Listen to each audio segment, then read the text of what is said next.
નમસ્કાર મિત્રો, આજે વાત કરવી છે કે આવતીકાલથી માધ્યમિક સરકારીનું ડોક્યુમેન્ટ વેરિફિકેશન થવા જઈ રહ્યું છે.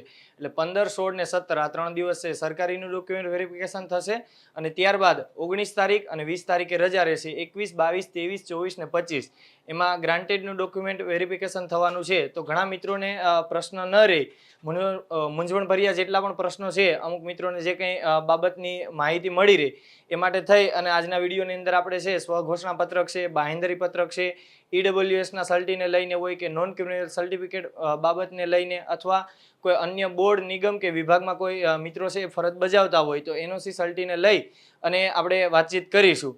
તો આજે આપણે વાત કરીશું ઈડબ્લ્યુએસ નોન ક્રિમિનલ સર્ટિફિકેટ બાબતે, બાંહેધરી પત્રક સ્વઘોષણા પત્ર બાબતે, એનઓસી સર્ટિ બાબતે અને ડોક્યુમેન્ટ લિસ્ટના મુદ્દા નંબર છે 18, 19, 20, 21 અને 23 આટલા મુદ્દા બાબતે છે આપણે વાતચીત કરવાની છે.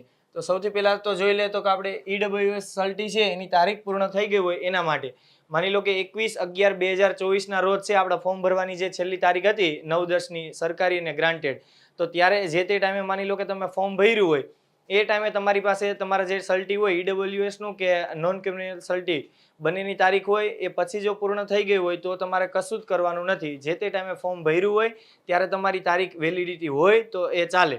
ઈડબ્લ્યુએસનું સર્ટી હોય તો તમે જે તારીખે લીધું હોય ઇસ્યુ કર્યાથી લઈ અને 3 વર્ષ સુધી ચાલતું હોય છે. જ્યારે તમે નોન ક્રિમિનલ સર્ટિફિકેટ હોય તો નાણાકીય વર્ષ મુજબ 3 વર્ષ ચાલતું હોય છે, 1 એપ્રિલથી લઈ અને 31 માર્ચ સુધી. તો આ બંને મુજબ એ રીતે 3 વર્ષ હોય અને તમારી જો વેલિડિટી ડોક્યુમેન્ટ વેરિફિકેશન તમે કરાવવા જતા હોય અને એની વેલિડિટી જો પૂર્ણ થઈ ગઈ હોય તો એના માટે તમારે આ બંને પત્રકો ભરવાના છે. તો તમારે આ બાંહેધરી પત્રક આપવાનું છે. કોઈ મિત્ર હોય કે એને ઈડબ્લ્યુએસ હોય અને એને દાખલો કઢાવ્યો હોય એ ઇસ્યુ તારીખથી લઈને 3 વર્ષ એના પૂર્ણ થઈ ગયા હોય તો તમારે ડોક્યુમેન્ટ વેરિફિકેશન તમે કરાવવા જાઓ ત્યારે તમારે આ ઈડબ્લ્યુએસની સર્ટી તારીખ છે પૂર્ણ થઈ ગઈ છે એ બાબતે તમારે આ પત્રક છે આખે આખું ડાઉનલોડ કરી બાંહેધરી પત્રક અને તમારી વિગત ભરવાની છે. આજે જે પત્રકોની વાતચીત કરીશું એ નીચે ડિસ્ક્રિપ્શન બોક્સમાં છે આખે આખી લિંક તમને ચેનલની આપી દીધી છે, ત્યાં જઈને તમે ડાઉનલોડ કરી લેજો અથવા તો પોર્ટલ પરથી પણ તમને મળી જશે. તો આખી આખી વિગત તમારે ભરી અને નીચે તારીખ, સ્થળ અને અરજદારની સહી એ આખે આખું છે એ તમારે અહીંયા વિગત ભરવાની છે. તો ઈડબ્લ્યુએસમાં જે મિત્રો હોય એને આ પત્રક ભરવાનું છે અને જે મિત્રોને નોન ક્રિમિનલ સર્ટિફિકેટ લાગુ પડતું હોય એ મિત્રોએ આખે આખું છે એ બાંહેધરી પત્રક તમારે ભરવાનું છે. સેલ્ફ તમારી જાતે જ તમારી વિગત બધી ભરીને રાખવાની છે. હવે એના પછી આપણે વાત કરીશું કે નોન ક્રિમિનલ સર્ટિફિકેટ જેને લાગુ પડતું હોય એને આવક વધેલ નથી એ બાબતે તમારે રજૂ કરવાનું છે. માની લો કે તમારી જે આવક મર્યાદા હોય અને આવક વધેલ નથી, બંને વસ્તુ અલગ છે. તમારે માની લો કે જે તે ટાઈમે તમે આવકનો દાખલો કઢાવેલો હોય ત્યારે તમારે 1,20,000 આવક હોય વાર્ષિક આવક અને 1,40,000 થઈ હોય, મતલબ કે તમે આવક મર્યાદાની અંદર જે બાઉન્ડ્રી આવે એની અંદર તમે આવતા હોય એને લઈ અને તમારે રજૂ કરવાનું છે.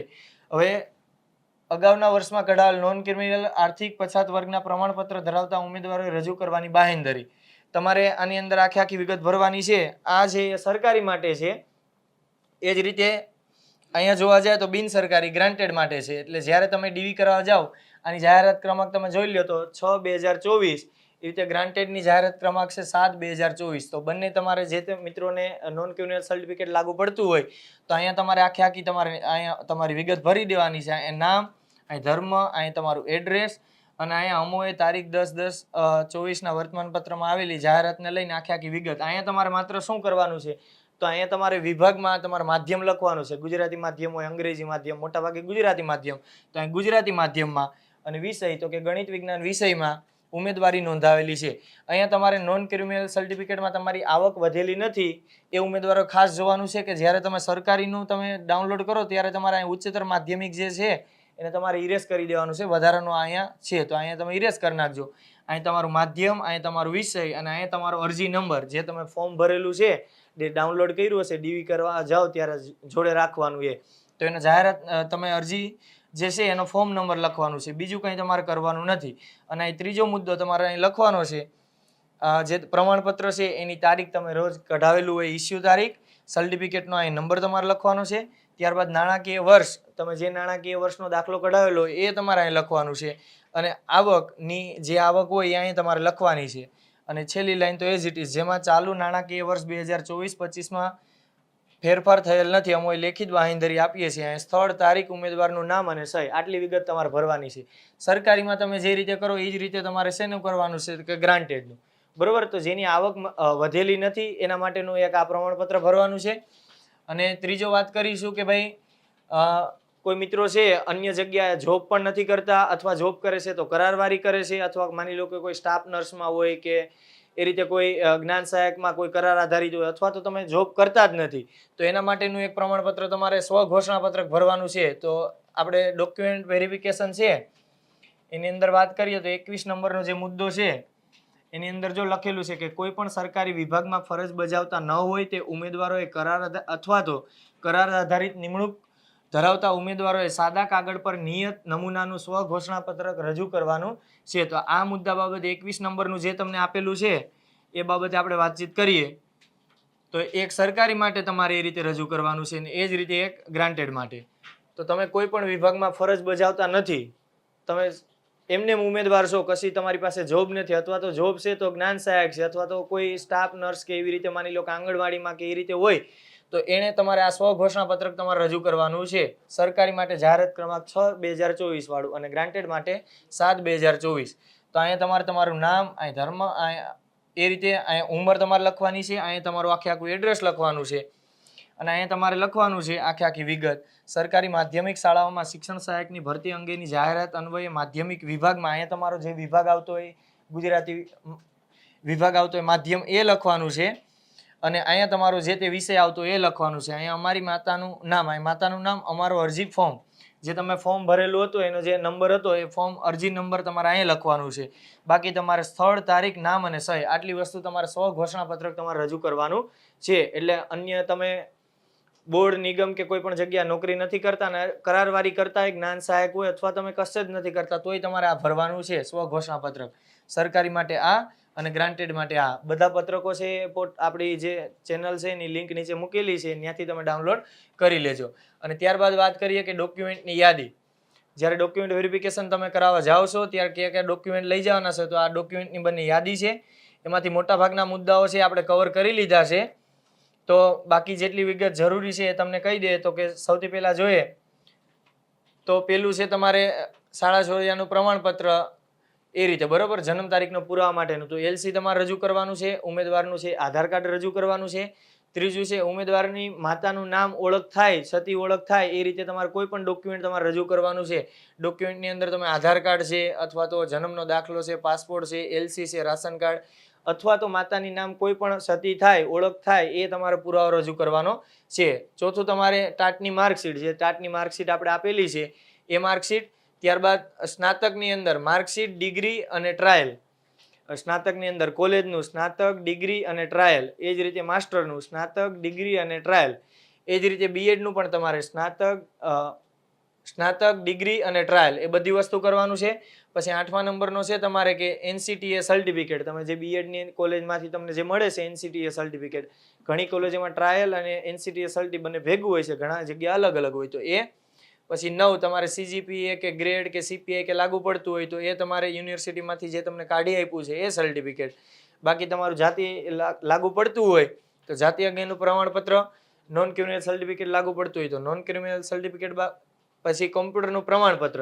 કમ્પ્યુટર તમે કમ્પ્યુટરનું નોલેજ ધરાવો છો એને લઈને કોઈ પણ તમારે 10મામાં, 12મામાં કે કોલેજમાં ક્યાંય કમ્પ્યુટર વિષય આવેલો હોય તો તમારે રજૂ કરવાનું નથી, એ આવી જાય એની અંદર, અથવા તો તમારી પાસે હોય તો એ રીતે રજૂ કરવાનું છે. EWS નું સર્ટિફિકેટ. એ જ રીતે તમારે માની લો કે કોઈ શારીરિક અશક્તતા હોય તો ટૂંકમાં તમે દિવ્યાંગની અંદર આવતા હોય તો એ. વિધવા કોઈ મહિલા ઉમેદવાર હોય તો એને લઈને 16મો નંબર છે એ. ત્યારબાદ વાત કરીએ માજી સૈનિક હોય તો 17. બાકી 18, 19, 20 એ બાબતે આપણે વાતચીત કરીએ. હમણાં 21 નંબરની વાતચીત કરી દીધી છે. 22 નંબરનું છે અન્ય કોઈ માની લો કે રાજ્ય બહારની યુનિવર્સિટી હોય તો એને લઈને આખું છે. 23, 24 અને 25. મોટાભાગે 23નું આપણે અત્યારે વાત કરી દીધી, નોન ક્રિમિનલ સર્ટિફિકેટ બાબતે ને બધી વસ્તુ. તો હવે મુખ્યત્વે જે બાકી રહી છે તો આની અંદર એ મુદ્દો વાત કરી લે તો 18, 19, 20 અને 21 બાબતે હમણાં આપણે વાત કરી લીધી. તો જો 18 તમને આપેલું છે કે તમે કોઈ પણ સરકારી કે ગ્રાન્ટેડમાં કર્મચારી તરીકે તમે નિમણૂક જો ધરાવતા હોય તો એના માટેનું તમારે એનઓસી રજૂ કરવાનું છે, ના વાંધા પ્રમાણપત્ર, બરોબર. તો અન્ય જગ્યાએ કોઈ નોકરી તમે કરતા હોય સરકારી કે ગ્રાન્ટેડ કોઈ મંડળ આધારિત કોઈ પણ જગ્યાએ, તો એ તમારે એનઓસી તમારે રજૂ કરવાનું છે. 19 નંબરનું તમને આપેલું છે કે કોઈ પણ જગ્યાએ તમે શિક્ષક તરીકે હોય, અહીં તમને આપેલું છે કે જો સરકારી, અનુદાનિત, પ્રાથમિક, માધ્યમિક, ઉચ્ચતર કે કોઈ પણ જગ્યાએ તમે શિક્ષક તરીકે હાલ ફરજ બજાવતા હોય તો એને લઈને તમારે 300ના સ્ટેમ્પ ઉપર નોટરીના સહી સિક્કાવાળું તમારે સ્ટેમ્પ પર સોગંદનામું છે રજૂ કરવાનું છે. કોઈ પણ જગ્યાએ તમે શિક્ષક તરીકે હોય તો એના માટે. આશ્રમ શાળામાં હોય તો એના માટે આમાં ક્યાંય ઉલ્લેખ થયેલો નથી. તો તમે શિક્ષક તરીકે અન્ય કોઈ પણ પ્રાથમિક, માધ્યમિક કે ઉચ્ચતરમાં કરતા હોય તો 300ના સ્ટેમ્પ ઉપર. એ જ રીતે શિક્ષણ વિભાગ સિવાયના અન્ય કોઈ વિભાગ, બોર્ડ કે નિગમમાં તમે જો ફરજ બજાવતા હોય તો તમારે 100ના સ્ટેમ્પ ઉપર તમારે એ રીતે છે સોગંદનામું કરવાનું છે. તો આખી આ રીતે વાતચીત કરી દીધી છે. મોટાભાગની માહિતી છે તમને આમની અંદર મળી ગઈ હશે. અને આ જેટલા પણ પ્રમાણપત્રો છે, સ્વઘોષણાપત્ર કોઈ કે બાંહેધરી પત્રક છે કે નોન ક્રિમિનલ સર્ટિફિકેટ બાબતે છે, આવક મર્યાદાને લઈને છે, એ બધા સર્ટિફિકેટ છે ટેલિગ્રામ ચેનલમાં મૂકી દીધા છે. નીચે તમે બોક્સમાંથી લઈ અને લિંક ઓપન કરશો એટલે ત્યાંથી તમને બધા પ્રમાણપત્રો મળી જશે. એટલે મોટાભાગે છે એ આ બાબતે વાતચીત કરી દીધી. હજુ પણ તમને કંઈ પ્રશ્ન હોય તો ચોક્કસથી નીચે કોમેન્ટ બોક્સમાં જણાવજો. અને તમારા સાથી મિત્રો જેટલા પણ છે જે માધ્યમિકની અંદર ડોક્યુમેન્ટ વેરિફિકેશન કરવાના છે, એમને મૂંઝવણભર્યા પ્રશ્નો હજુ પણ ઘણાને હશે. એટલે ચોક્કસથી આ વિડીયોને એક વખત છે બધા મિત્રો સુધી પહોંચતો કરજો. વિડીયો જો સારો લાગે તો લોકો સુધી પહોંચાડજો. કંઈ તમને મૂંઝવણભર્યો કંઈ પ્રશ્ન હોય તો નીચે કમેન્ટ બોક્સમાં રજૂ કરી દેજો.